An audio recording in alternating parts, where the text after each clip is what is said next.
Good afternoon. This is Mr. Rush reporting from the R2 Broadcasting Network. Here are the important events and birthdays as compiled by my crack staff of news hounds for this 18th day of March 2020. On this date in 1852, the Wells Fargo Company was founded. Originally, this company handled shipping via stagecoach of large amounts of gold out of California during the gold rush. Today, it has evolved into one of the largest banks in the United States.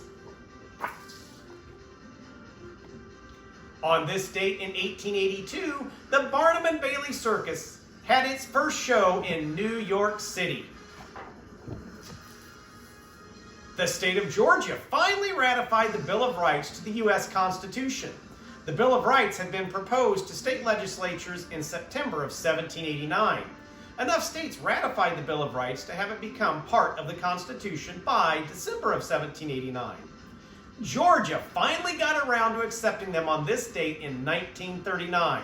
Surprised by that? So was I, until I found out that Connecticut and Massachusetts did not accept it until later in 1939. Adolf Hitler and Benito Mussolini met at Brenner Pass in the Australian Alps on this date in 1940. They formed an alliance and agreed to wage war against France and Britain as Axis powers. Finally, on this date in 1953, the Boston Braves announced their intention to move from Boston to Atlanta. Now for the important birthdays, brought to you once again by my crack staff of news hounds. Celebrating birthdays today, John C. Calhoun, early statesman and vice president of our country, born in 1782. Grover Cleveland was born today in 1837. He was the 22nd and 24th president of the United States. He was the only U.S. president to serve 2 terms not consecutively. In 1852, Rudolf Diesel was born.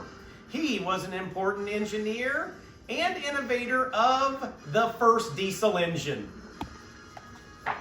On this date in 1937, Mark Donohue was born.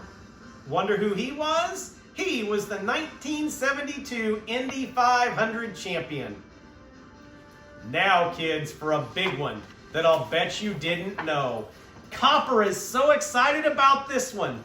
On this date in 1979, Adam Levine was born. You know, kids, the lead singer of Maroon 5. Everyone knows that. That's it for today's report. This is Mr. Rush signing off from the R2 Broadcast Studios.